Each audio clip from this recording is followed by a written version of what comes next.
The champagne glass shattered against marble, and in that crystalline moment, Vanya Hartwell realized she'd just collided with the most dangerous man in Chicago, and he was smiling at her like he knew all her secrets. The charity gala glittered with old money and older secrets, and Vanya Hartwell didn't belong there anymore. She knew it. Everyone knew it. The designer dress she wore had been borrowed from her cousin Elena, altered hastily to hide how much weight she'd lost these past 2 years. Her hands trembled slightly as she reached for a glass from the passing waiter's tray, and she hated that tremor, hated what it revealed about how far she'd fallen.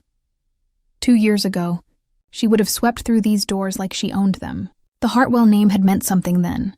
Her father's real estate empire had stretched across 3 states, and Vanya had moved through life believing the world would bend to accommodate her beauty, her status, her whims. She'd been cruel in the careless way that only the truly privileged could be, never thinking her words carried weight because she'd never had to carry anything heavy herself. Now she carried everything. Medical bills from her mother's illness, the shame of her father's fraud conviction, the exhaustion of working double shifts at a downtown diner where former family friends pretended not to recognize her. She'd learned what it meant to be invisible, to be nobody, to be nothing. The word echoed in her mind as she moved through the crowd, and suddenly she was 17 again, standing in her father's garage, looking at Armand like he was something she'd found on the bottom of her shoe. She forced the memory away and collided instead with something solid and warm.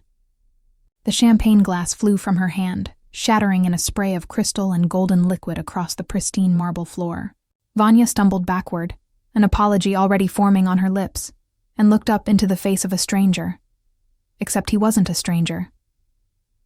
The realization hit her like a physical blow. Those eyes, dark and deep and devastating, she knew those eyes. But everything else had changed. The boy who'd stood before her a decade ago had been lean and hungry, wearing clothes that never quite fit, smelling of motor oil and desperation. This man wore power like a second skin.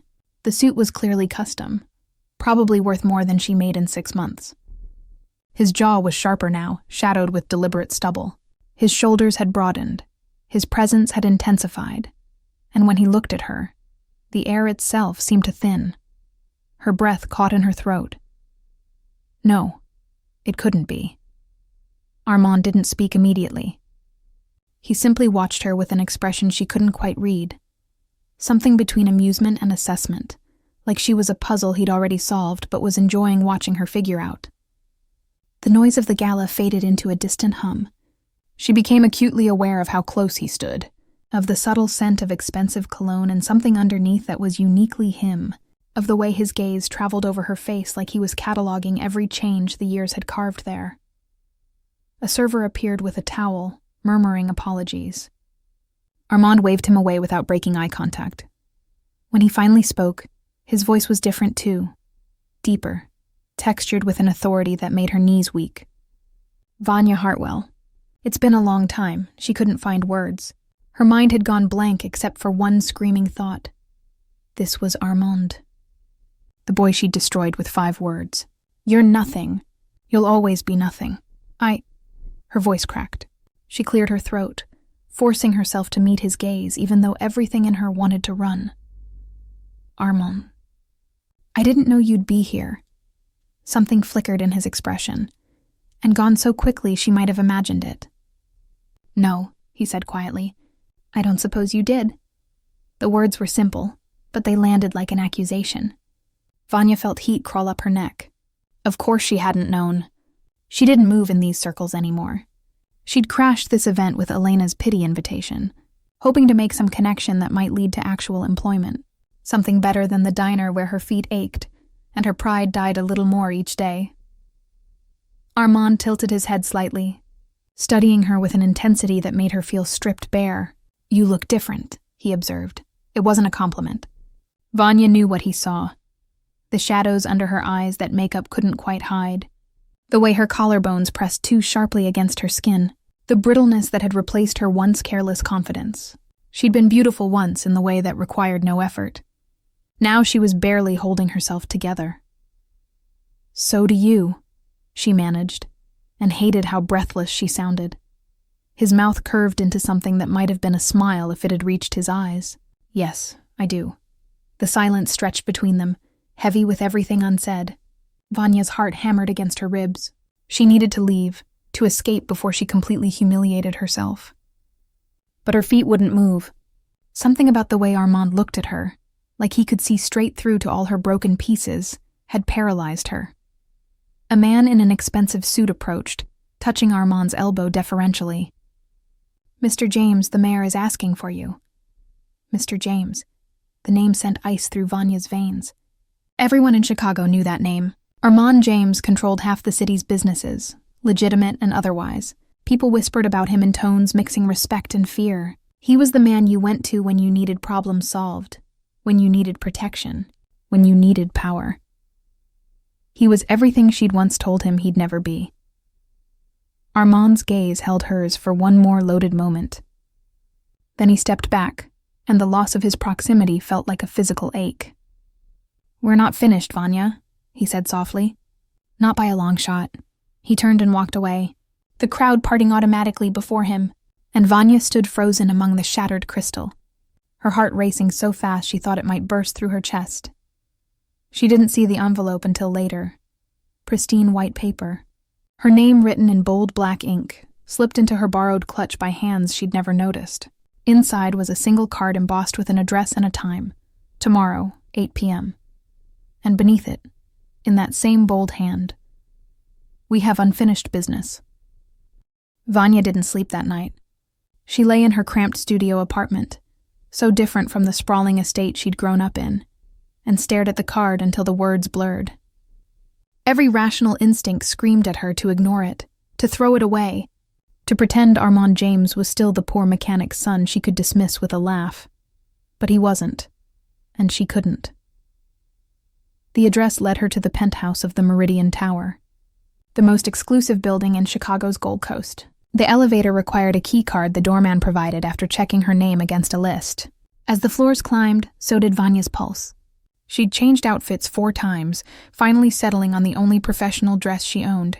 Simple, black, not borrowed. Her reflection in the elevator's mirrored walls showed a woman trying desperately to look composed and failing. The doors opened directly into the penthouse, and Vanya stepped into a space that stole her breath. Floor-to-ceiling windows showcased the city sprawling below like a kingdom. The decor was minimalist but clearly expensive, all clean lines and subtle luxury. And standing by those massive windows, silhouetted against the dying light, was Armand. He turned as she entered, and once again, the world seemed to contract to just the two of them. He'd removed his suit jacket. His white shirt was open at the collar, sleeves rolled to his forearms, and the casual intimacy of it made Vanya's mouth go dry. She'd spent 10 years trying to forget him, and now her body was betraying her with every accelerated heartbeat. Armand gestured to a seating area she hadn't noticed. Leather furniture arranged around a low table where someone had laid out coffee and pastries. The domesticity of it felt surreal. "Sit." It wasn't quite a command, but it wasn't quite a request either. Vanya sat, perching on the edge of the sofa, her hands clasped tightly in her lap. Armand settled across from her, and even in repose, he radiated a coiled energy that made her hyper-aware of every breath. For a long moment, he simply watched her. Then he leaned forward, elbows on his knees, and his voice when he spoke was conversational, almost gentle. "Do you remember what you said to me? That day in the garage?" Vanya's throat constricted. Of course she remembered. The memory had haunted her for years, growing sharper and more shameful as her own circumstances crumbled. She'd been 17 and viciously certain of her superiority. Armand had been 17 and desperate enough to be brave. He'd found her alone, working up the courage for what must have felt like hours, and finally stammered out that he had feelings for her. That he'd been working extra shifts, saving money, hoping maybe she'd give him a chance. She'd laughed. God help her, she'd laughed. And then she'd said those words that had clearly carved themselves into his memory as deeply as they'd carved into hers. "You're nothing, Armand. You'll always be nothing. I'd rather die alone than be with someone like you." "Yes," she whispered now. "I remember." Armand nodded slowly, his expression unreadable. "I think about that moment often." "How certain you were." How easily you looked through me like I wasn't even real." He paused. "Do you know what I did that night?" Vanya shook her head mutely. "I stopped believing in fairness, in kindness, in the idea that being good mattered." His voice remained calm, but something in his eyes had gone dark. "You taught me that the world respects only one thing, power. So I spent 10 years acquiring it." The words should have sounded dramatic, but they didn't. They sounded like simple truth. Vanya had heard the stories about Armand James's rise, how he'd started with nothing and built an empire through sheer force of will and strategic ruthlessness. People said he never forgot a slight, never forgave a betrayal. She forced herself to meet his gaze. "I was horrible to you. I know that. I've known it for years. The word stuck in her throat, pride and shame warring in her chest. "I'm sorry, Armand. Truly." He leaned back, and something like surprise flickered across his face before his expression shuddered again. "Sorry," he repeated, tasting the word. "That's interesting. I was a spoiled, cruel girl who'd never faced consequences for anything. I thought I was better than everyone because of my last name and my father's money." Vanya's hands twisted in her lap. "I learned differently. Life taught me differently. Yes," Armand said softly. "I heard about your father, the fraud charges, the bankruptcy, your mother's illness." Each word was precisely delivered, and Vanya realized with a chill that he'd been keeping track of her all these years. "How is she?" "She died 6 months ago." For the first time, genuine emotion crossed Armand's face, something that might have been sympathy or regret. "I'm sorry for your loss." The kindness in his voice nearly undid her. Vanya blinked rapidly, refusing to cry in front of him. She'd cried enough. "Thank you." Silence settled between them, but it felt different now, less antagonistic, more uncertain.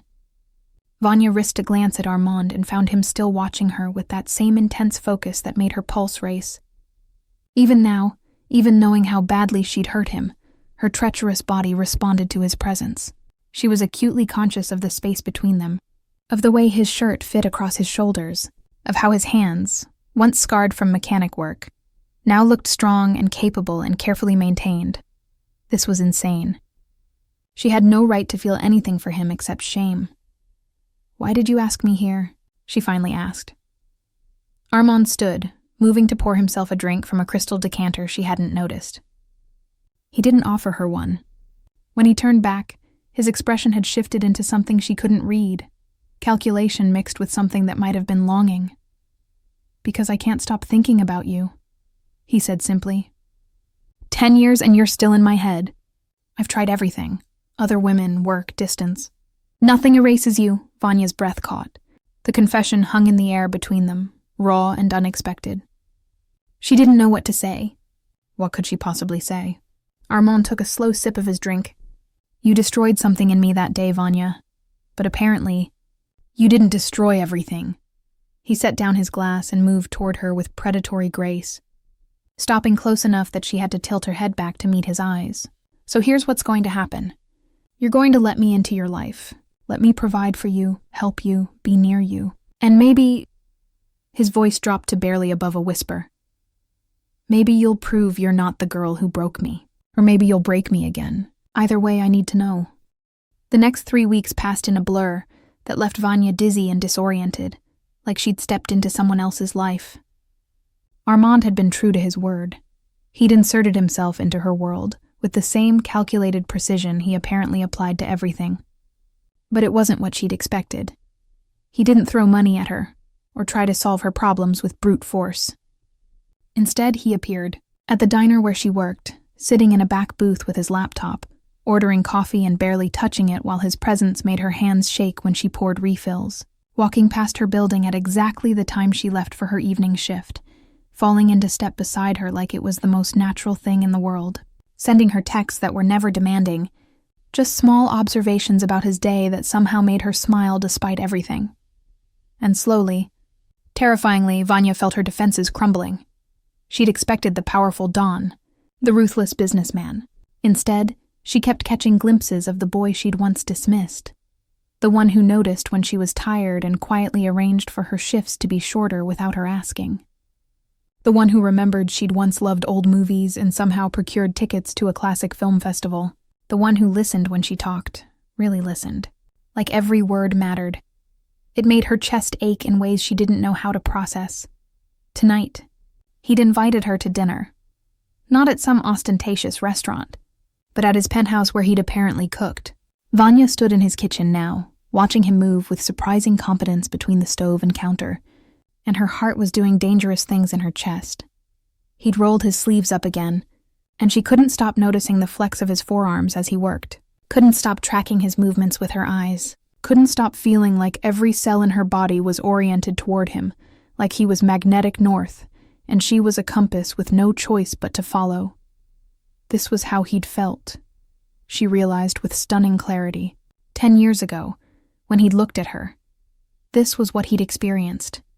This acute awareness, this breathless anticipation, this feeling like the air was too thick to breathe properly. And she'd mocked him for it. The shame was a physical weight in her chest. Armand glanced up and caught her staring.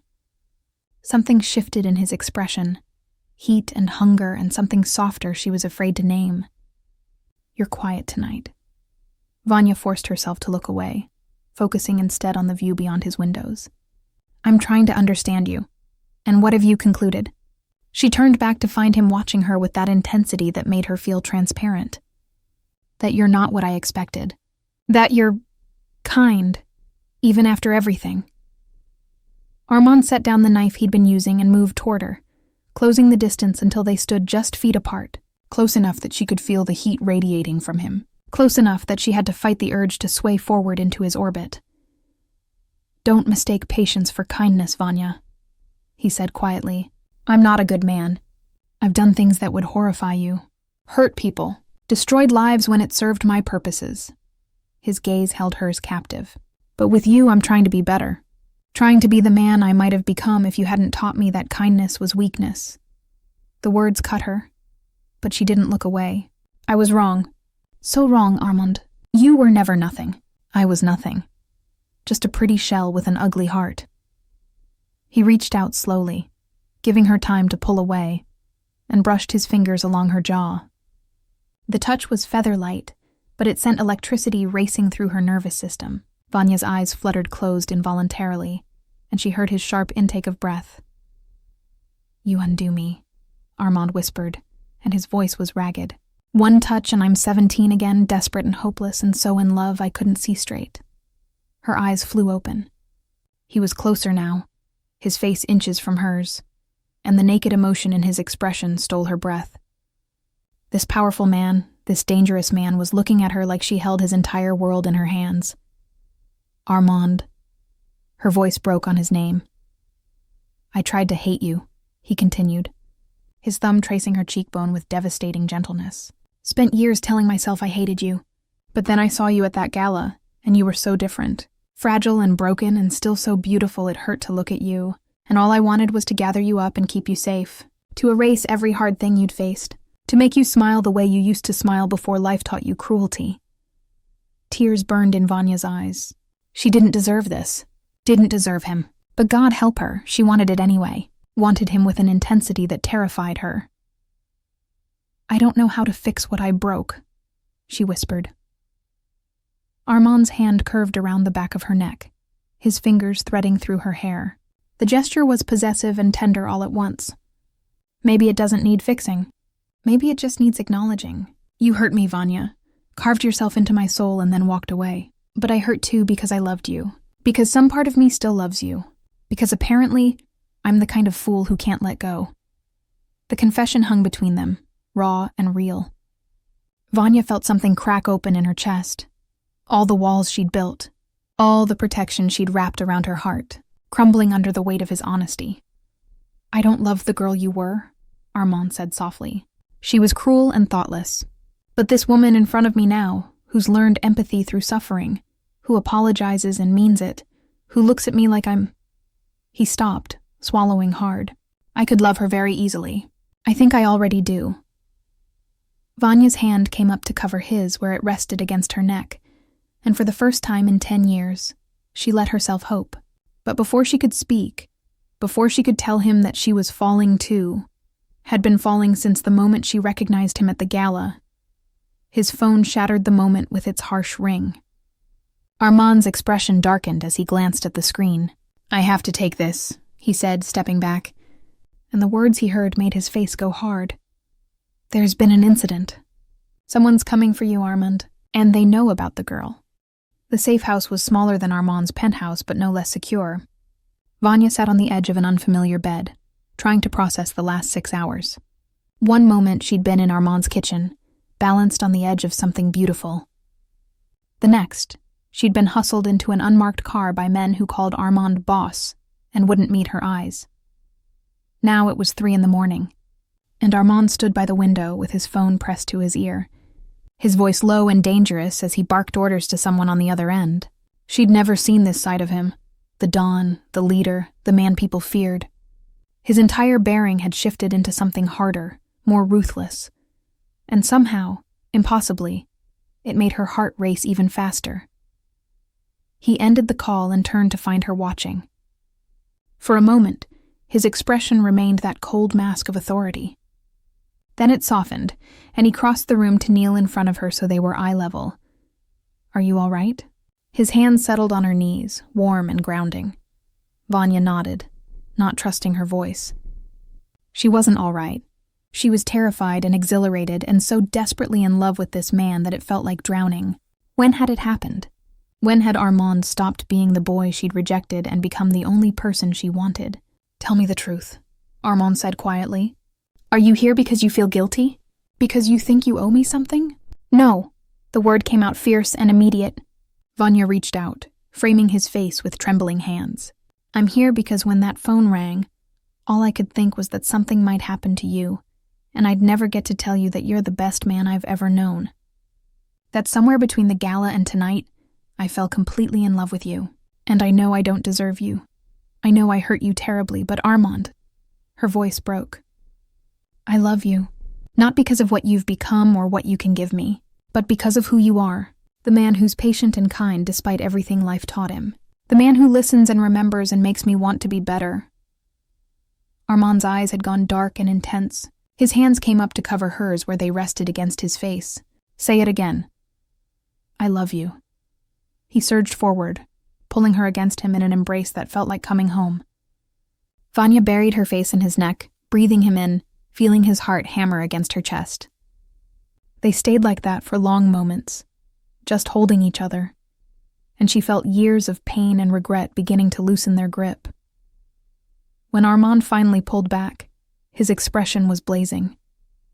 "I'm going to keep you safe, whatever it takes. Whoever's behind this threat, they'll learn what happens when someone tries to hurt what's mine." The possessiveness in his voice should have alarmed her. Instead, it made her feel cherished, protected, wanted. "What happens next?" she asked. "Next, I handle the threat. And then—" He paused, his thumb tracing her lower lip with aching gentleness. "Then we build something real. No more past, no more guilt. Just us, figuring out what we can be together." Vanya nodded, leaning into his touch. "I'd like that."